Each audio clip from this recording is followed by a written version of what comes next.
జీవన్ రెడ్డితో మంత్రుల చర్చలు ముగిశాయి. మంత్రుల బుజ్జగింపులకు జీవన్ రెడ్డి కూల్ కాలేదు. పార్టీలో కొనసాగాలని మంత్రులు కోరగా అందుకు జీవన్ రెడ్డి ససమెరా అన్నారు. పార్టీ మార్పుపై జీవన్ రెడ్డి పట్టు వీడలేదు. మీకో దండం అంటూ మంత్రులపై ఆగ్రహం వ్యక్తం చేశారు. ప్రాధాన్యం లేనప్పుడు పార్టీలో ఉండటం ఎందుకని ప్రశ్నించారు.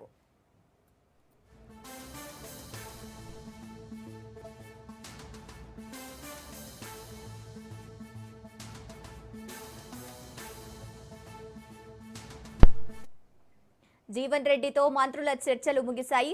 మంత్రుల బుజ్జగింపులకు జీవన్ రెడ్డి కూల్ కాలేదు. పార్టీలో కొనసాగాలని మంత్రులు కోరగా అందుకు జీవన్ రెడ్డి ససమిరా అన్నారు. పార్టీ మార్పుపై జీవన్ రెడ్డి పట్టు వీడలేదు.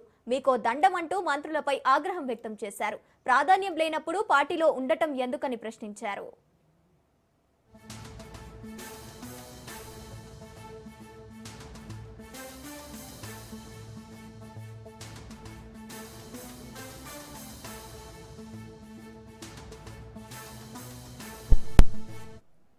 రైట్, ఇక ఇదే అంశానికి సంబంధించి పూర్తి అప్డేట్స్ మా ప్రతినిధి అజీం అందిస్తారు. అజీం, చెప్పండి, జీవన్ రెడ్డి పార్టీ నుంచి వీడటానికి బుజ్జగింపులు జరుగుతూనే ఉన్నాయి, అయినా కూడా పార్టీలో ఉండను అని ససమిరా అంటున్నారు. దీనికి సంబంధించిన అప్డేట్స్ ఏంటి? గంగోత్రి, జగిత్యాల జిల్లాలో కాంగ్రెస్ పార్టీలో జరుగుతున్న పరిణామాలు ప్రస్తుతం రాష్ట్ర రాజకీయాల్లో హాట్ టాపిక్ గా మారాయి. మాజీ మంత్రి సీనియర్ నాయకుడు జీవన్ రెడ్డి అసంతృప్తి వ్యక్తం చేయడం, పార్టీకి రాజీనామా చేసే దిశగా సంకేతాలు ఇవ్వడం, ఇవన్నీ కలిపి రాజకీయంగా ఉత్కంఠ రేపుతున్నాయి. ఈ నేపథ్యంలో కాంగ్రెస్ హైకమాండ్ అప్రమత్తమై జీవన్ రెడ్డిని బుజ్జగించేందుకు సీనియర్ నాయకులను రంగంలోకి దింపింది.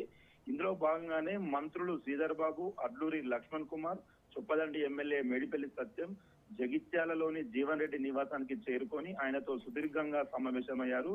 సుమారు గంటకు పైగా జరిగిన ఈ సమావేశంలో జీవన్ రెడ్డి తన అసంతృప్తికి గల కారణాలను స్పష్టంగా వివరించినట్లు తెలుస్తుంది.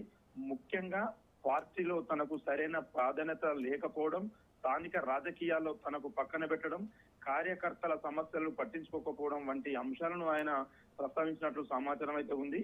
ఇక ఈ సమావేశం అనంతరం మంత్రి శ్రీధర్ బాబు మీడియాతో అయితే మాట్లాడుతూ కీలక వ్యాఖ్యలు చేశారు.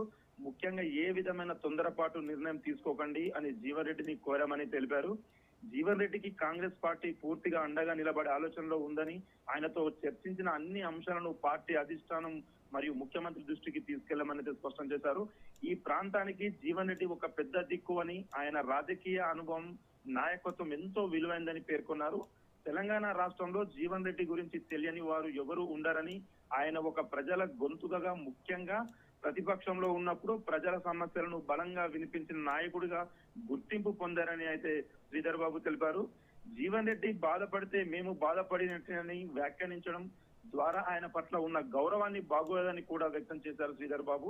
ఇక ఇప్పటికే కాంగ్రెస్ పార్టీ జాతీయ నాయకులు మీనాక్షి నటరాజన్, టీపీసీసీ అధ్యక్షుడు మహేష్ కుమార్ గౌడ్, మంత్రి ఉత్తమ్ కుమార్ రెడ్డిలు కూడా గతంలో జీవన్ రెడ్డితో మాట్లాడినట్టు తెలిపారు. అంటే ఈ వ్యవహారం కేవలం స్థానిక స్థాయిలో కాకుండా హైకమాండ్ స్థాయిలో కూడా చర్చకు వచ్చినట్లయితే స్పష్టమవుతుంది. మరోవైపు పార్టీ నాయకులు, కార్యకర్తలు ఎదుర్కొంటున్న సమస్యలను జీవన్ రెడ్డి తమ దృష్టికి తీసుకువచ్చారని మంత్రి వెల్లడించారు. ఇదే జీవన్ రెడ్డి అసంతృప్తికి వ్యక్తిగతంగా కాకుండా పార్టీ నిర్మాణం, కార్యకర్తల సమస్యలతో సంబంధం ఉన్నదనే సంకేతాలు అయితే ఇస్తుంది. ఇదే సమయంలో రాష్ట్ర రాజకీయాలపై కూడా స్పందించిన శ్రీధర్ బాబు, అభివృద్ధి కోసమే 10 మంది బీఆర్ఎస్ ఎమ్మెల్యేలను ప్రభుత్వంతో కలిసి పనిచేయడానికి తీసుకున్నామని తెలిపారు. మొత్తంగా చూస్తే జీవన్ రెడ్డి వ్యవహారం కాంగ్రెస్ పార్టీకి ఒక కీలక టెస్ట్ గా మారింది. ఒకవైపు సీనియర్ నాయకుడు అసంతృప్తి, మరోవైపు పార్టీ ప్రతిష్ట, ఈ రెండిటి మధ్య సమతుల్యత సాధించేందుకు హైకమాండ్ ప్రయత్నాలు కొనసాగిస్తున్నట్లు కనిపిస్తుంది. అయితే జీవన్ రెడ్డి తన నిర్ణయంపై పట్టు వీడకపోవడం ఇప్పుడు ఆసక్తికరంగా మారింది. ఆయన పార్టీలోనే కొనసాగుతారా లేక కీలక నిర్ణయం తీసుకుంటారా అన్నది రాబోయే రోజుల్లో స్పష్టతకు వచ్చే అవకాశం ఉంది. Gangotri. Right, thank you Azim.